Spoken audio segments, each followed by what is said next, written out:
Magandang araw po mga kapuntos, at sa araw na ito po meron po akong tampok na video para sa inyo at sana ay magustuhan ninyo. Kaya sa mga bago pa po sa aming channel, please po don't forget to hit the subscribe button at ang notification bell para maging notified kayo sa bawat video na ilalabas ko sa channel na ito. At bilang kahilingan po ng punto por punto team at naway maintindihan po ninyo, sana po wag nyo pong i-skip yung mga ads sa aming mga video. Sa maliit na bagay na po na yan, malaking tulong po yan sa ating programa at sa ating ministry. Sana po maunawaan po ninyo. Maraming salamat po, kaya wag na po natin patagalin. Simulan na po natin.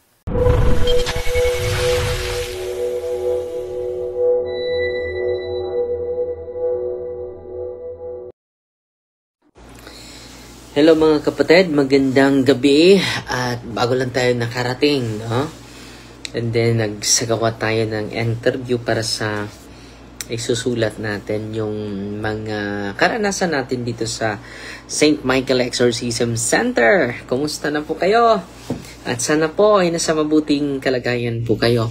Ang pag-ibig, kapayapaan ni Kristo, ang maghari, nawa sa ating puso at isipan mga kapatid. Kumusta? Si William Duskozen. So, naggawa tayo ng mga outline sa ating sa ating this coming na ginagawa na aklat. Dahil ang St. Paul's ay lagi nang naghihiling na meron tayong aklat. So, hintayin nyo po yung ating with Brother Fidel Corretico. Okay. So, ngayon mga kapatid, ang i-share ko po sa inyo, greetings muna tayo. Si Lina Padiling is watching. Si Gina Juliet, good evening po. Father Darwin, good evening din. At si Juanita Neri, good evening Father Darwin, God bless. Si Maya Aparo, nanood sa atin. So, si Amor Tabigi Casero, nanood sa atin ngayon. So, may pinapasa sa atin na video, no? Isang babae na sinasapian siya ng 17 na demonyo. And then, yung sugat niya ay may lumabas na bildo. Yung salamin na biak. No? Ipopost lang natin. Pero ikakat pa natin. So, na-amaze sila. No, na-amaze sila mga kapatid. Yung kamay niya ay may bildo. No?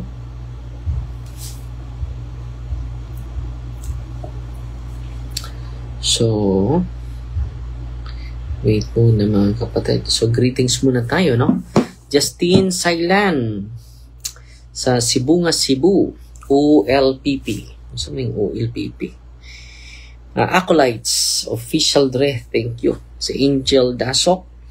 B.E. Father. May gabi po. Si Emil. Kung saan nung email? Imperial. Nanood sa atin. Si Chilami. Pilipinas. Bunol. Si Lourdes Mercado. May tanong lang ako. Ano po yung prayer para sa kumuha ng board exam? Rosario ka. And then, mag-take ka ng make a good confession po. Si Nelia Conzon. Good evening po, Father. Lahat ng nanonood. God bless you all. Si Esther Lee Raffles. Good evening po, Father. Si Rosalina Ade Maestrado. Good evening, Father D. Si Christian Paul. Si Archel Hibaya. Si Jeannie Gonzalez. Nanood sa atin ngayon. Si Kambal Villaruz. So, ito yung isa-share ko sa inyo ngayon, mga kapatid. Kanina po, may mag-ina tayong pinaprocess, mga kapatid. Yung nanay ay sinapian ng dalawang espiritu, at yung dalawang espiritong ito ay nakatira sa kanilang puno, harap sa kanilang bahay, no? So, dahil yung exorcist nasagawa ng imperative command. Hindi po dialogue or interview, no? Imperative command ang magawa sa exercise. Example, tell me your name, tell me your number, no, tell me your entry point, tell me your reason why you harass your buddy, ganon, imperative command. At yung demonyo, nagpakilala, no, dalawa, no, yung isa ay pangalan niya ay Alfred, ang pangalawa ay si Karen, no, nakatira daw silang dalawa sa puno harap sa kanilang bahay, no? And then ito si Karen ay very talkative, kahit hindi tinatanong, nag-reveal sa kanyang grabe yung manifestation. Sabi ng isang espiritu, matagal nang nag-enjoy siya sa amin, no? Dahil sa akin, no, iniibig niya yung pera, no? Nilingnang namin siya ng pera at marami kaming binibigay sa kanya ng pera. Nung tinanong ko after sa exorcism natin, tinanong ko yung biktima, yung na-possess, from Mindanao din, no?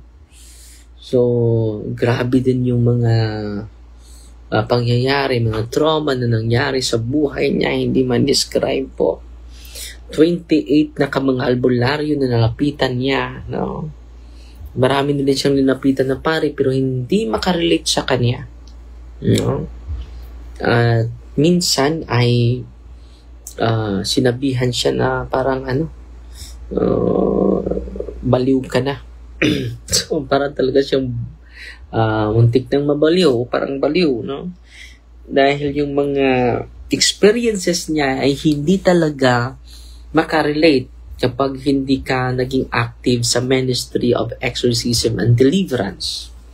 So, nung pumunta siya dito, mga kapatid, nung una, ang daming demonyo nakapasok sa kanyang katawan.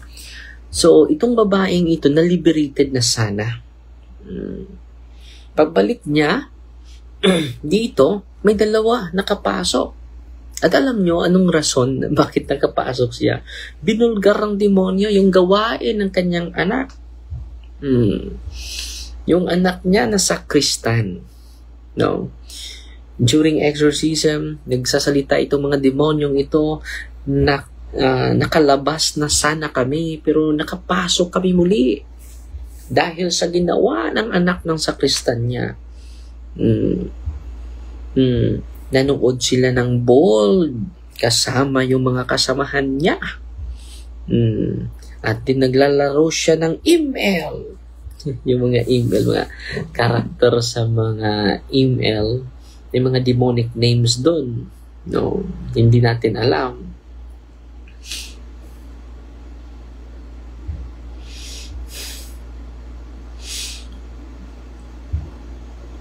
So, yun talaga ang manifestation niya, no? Yun talaga yung manifestation ng demonyo. At hindi alam ng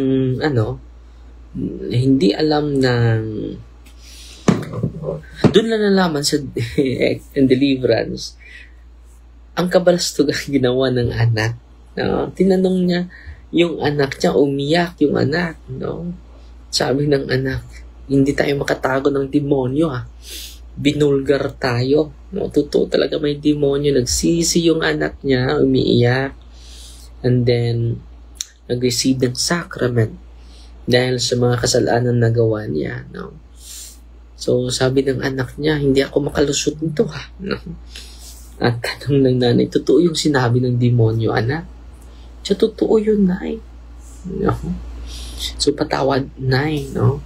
So, yung dalawang demonyo ay nandyan sa katawan niya, pero ang ginawa natin ngayon, nagsagawa tayo ng processing, yung psychological and emotional state niya, dapat ma-process po dahil yan din ang isa sa mga papasukan o dadaanan o entry points ng ating kaaway. No, kung hindi natin ma-process. So ngayon, nung binibigyan natin ng taas na panahon yung processing, grabe.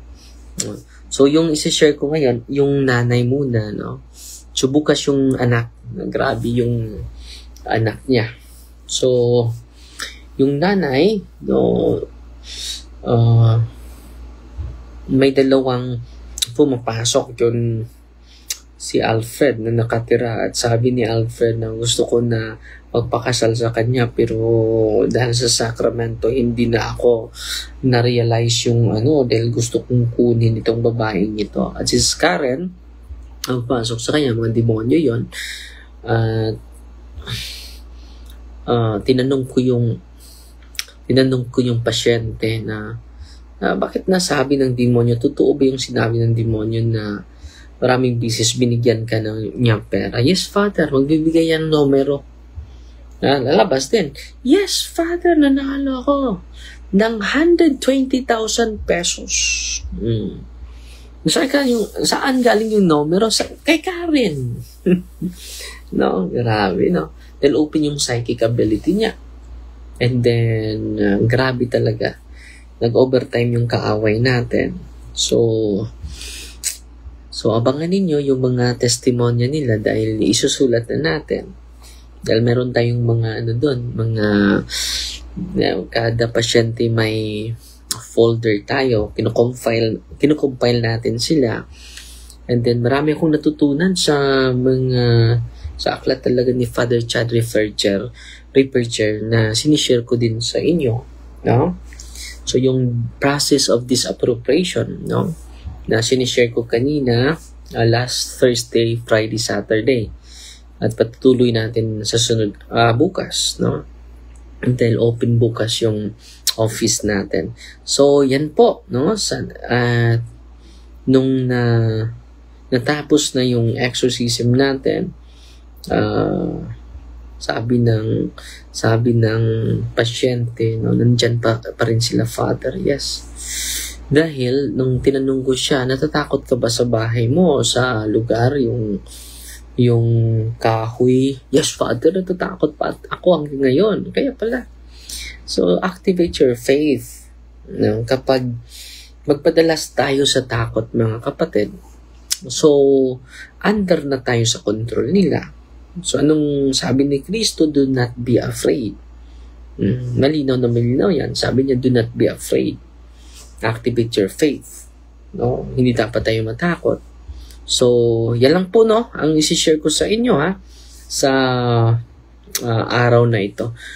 So, Fighty Maria, Tatak Safety with a humble heart. Pasalamat muna tayo. Si Ate Marilu Magno nagpadala sa atin. Wow, nagpadala sa atin ng 800 stars. So, salamat Ate Marilu Magno. So, ngayon lang nagpakita si Ate Marilu. Kumusta ka na, Ate Marilu, I hope nasa mabuting kalagayan ka lagi. Si Nanay Gina Guevara, ngayon nagparamdam ito. Nagpadala na 50 stars. Si Ate Ami Dakuban na Elga, lagi itong nagparamdam ng 100 stars. Si Gintira Dadison Adolco, wow, 500 stars. Salamat po. Si Leonila Dabon, 50 stars. By the way, mga kapatid, this coming first week, mga kapatid, tulungan niyo po ako. So, yung may tutulong ko lang sa 25 seminaries, 5,000 lang. Dahil marami tayong mga gastuanan. Tulungan niyo po ako sa 25 seminarians po. Meron na tayong 40,000. So, ang ating kinakailangan is 115 na 117. Pero,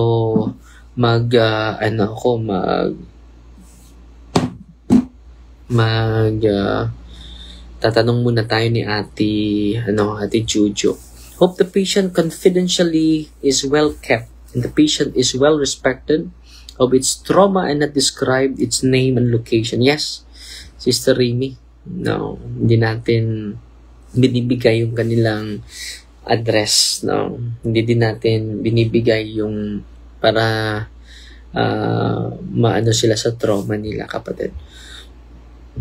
At salamat din ni Dwen Perez, no? Napadala 100 stars. At alam nyo, mga kapatid, so this coming first week po, ay magbabayad tayo sa mga seminarians natin. Mga 10 years from now, marami na tayong mga seminarista, marami tayong maging pari na magsilbi sa Diyos, sa altar ng Diyos. Salamat po sa inyo, ha. At sa building natin, natapos na yung building natin, pero meron pa tayong ipagawa. Pero honestly, meron pa tayong kulang, mga 1.3 po, dahil para madalian, no? So kindly follow po yung St. Michael Exorcism Center page, dahil dun ko po pinopost yung mga nagpadala, lalo na sa ating sa building natin. At sa sunod na linggo, mag-update na tayo sa lahat ng mga natanggap natin. Mag-update tayo sa ating mahal na obispo po. At magpa-audit din tayo. Magpa-audit tayo sa diocese para makikita na yung mga pinadala ninyo ay tiyak na natulong natin. So yung public account natin, tinutulong natin sa evangelization. Meron tayong mga evangelizers every week. Pinadalhan natin sila para tulong financial nila, parang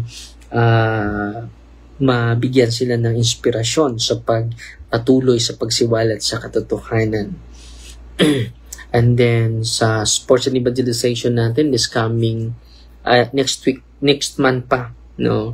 And then sa vocation at sa Catholic school na tinutulungan natin, pero ngayon ay sinishift natin sa parokya ni Father Albert na, dahil hindi na siya yung may bagong director na, at meron na din silang natanggap na blessing galing sa ibang bansa. So hindi ko alam kung ilan yung mag-gather natin, at yun din ipadala natin ni Father Gilbert. So yun po, maraming salamat po, ha. At ang Diyos na po ang magsukli sa mga kabutihan ninyo. In the name of the Father, and of the Son, and of the Holy Spirit. Amen. Our Father, who art in heaven, hallowed be the name. Thy will be done on earth as it is in heaven. Give us this day daily bread, and forgive us our trespasses, as we forgive those who trespass against us. And lead us not into temptation, but deliver us from evil. Amen. Hail Mary, full of grace, the Lord is with you. Blessed are you among women, and blessed is the fruit of the womb, Jesus. Holy Mary, Mother of God, pray for us sinners, now at the hour of our death. Amen. Glory to the Father, to the Son, and to the Holy Spirit, to us in the beginning, is now, and ever shall be, world without end. Amen. In the name of the Father, and of the Son, and of the Holy Spirit. Amen. So mag-prepare pa ako ng homily ko para bukas. And then, yung santo natin ngayon, ha, nakita ninyo. Ito yung sayings nila. Ito yung sayings ng mga santo natin, no? So, nakita ninyo, no? Pinopost natin. So, malapit na tayong umabot ng 600 followers, no? 600,000 followers. Sabi ni Saint Doctors of Rome, martyr, I lost everything in a moment and gained heaven forever. Martyr po siya. Si Saint Felix, isang pari and then martyr din, I have offered the body of Christ at the altar. Now I offer my own for His glory.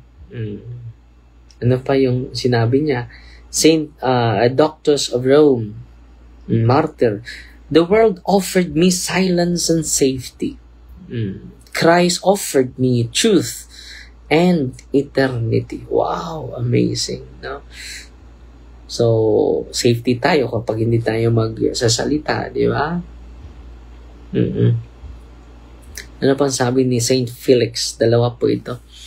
Fear not the sword that ends the body. So, hindi tayo matakot papatayin, no? But the silence that kills the soul.